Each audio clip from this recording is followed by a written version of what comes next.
2013 সালে 31 শয্যা থেকে 50 শয্যায় উন্নতি করা হয় দিনাজপুরের বীরগঞ্জ উপজেলা স্বাস্থ্য কমপ্লেক্স। এরপর উন্নয়ন নানা উদ্যোগে নেওয়া হয় উপজেলা স্বাস্থ্য কমপ্লেক্সটিতে। চিকিৎসক ও কর্মচারীদের আন্তরিকতা এবং সেবা প্রদানে চিকিৎসকদের মানবিক আচরণের কারণে এলাকার গণ্ডি পেরিয়ে সারা দেশে ছড়িয়ে পড়ে স্বাস্থ্য কমপ্লেক্সটির সুনাম। দ্রুত সময়ে স্বাস্থ্য কমপ্লেক্সটি জনবান্ধব হিসেবে পরিচিতি লাভ করে। আবাসিক মেডিকেল অফিসার সহ 3 জন চিকিৎসক দিয়ে চলছে 4 লক্ষাধিক মানুষের চিকিৎসা সেবা। এছাড়া স্বাস্থ্য কমপ্লেক্সে স্বাভাবিক নিরাপদ প্রসব ও জরায়ুর মুখ পরীক্ষার জন্য ভাইয়া স্ক্রিনিং পরীক্ষার ক্ষেত্রে জাতীয়ভাবে পুরস্কার অর্জন করেছে স্বাস্থ্য কমপ্লেক্সটি। স্বাস্থ্য কমপ্লেক্সে লাইব্রেরি স্থাপন করে জাতীয়ভাবে বেশ নন্দিত হয়েছে এই প্রতিষ্ঠানটি। অনেক ডাক্তার দেখাইছে, ভালো হয়। পরে এখানে গত মঙ্গলবারে ভর্তি করছে, আল্লাহর রহমতে অনেক সুস্থ হয়েছে। এখানকার অনেক চিকিৎসা ভালো, ডাক্তার অনেক সেবা যত্ন করে, সিস্টাররা বারবার এসে খোঁজখবর রাখে বাচ্চা কেমন হয়েছে। আল্লাহর রহমতে এখানে অনেক সুযোগ সুবিধাও অনেক ভালো।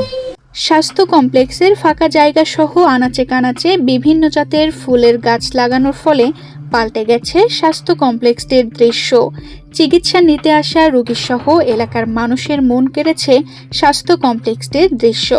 সেবা নিতে আসা রোগীদের মাঝে চারদিকে ফুলের বাগানের মোমো গন্ধ ছড়িয়ে দেয় প্রশান্তির ছোঁয়া। এছাড়াও ফাঁকা জায়গার পাশাপাশি স্বাস্থ্য কমপ্লেক্সের বারান্দা জুড়ে টবে সাজানো নানা রকম পাতাবাহারের গাছ। অপরদিকে হাসপাতালের পরিত্যক্ত কিছু জায়গায় বপন করা হয়েছে শাকসবজি।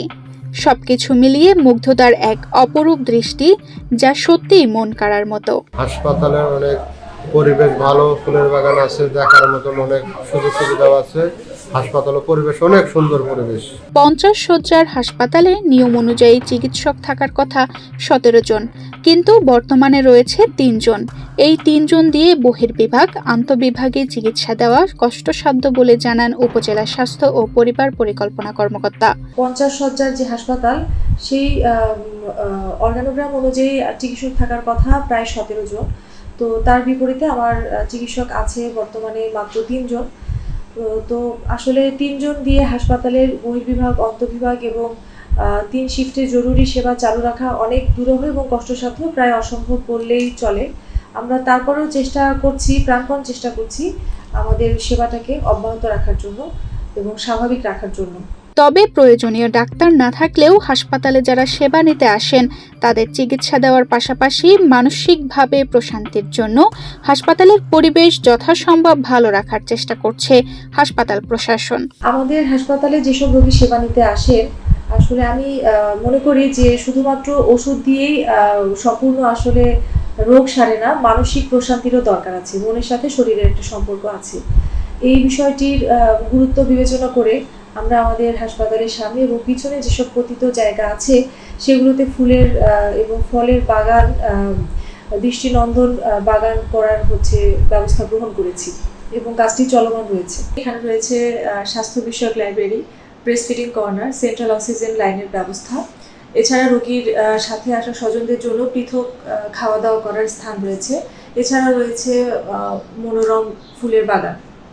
2020 সালে এই প্রতিষ্ঠানটি নিরাপদ স্বাভাবিক প্রসবের জন্য পুরস্কার প্রাপ্ত হয় এবং পুনরায় 2022 সালে ভায়া স্ক্রিনিং টেস্টের জন্য স্বাস্থ্য মন্ত্রণালয় হতে আরেকটি পুরস্কার পায়।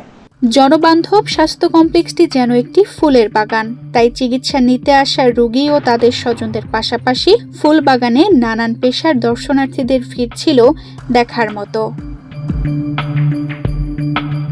তানজিদা রহমান, ইনায়া, বাংলাদেশ প্রতিদিন।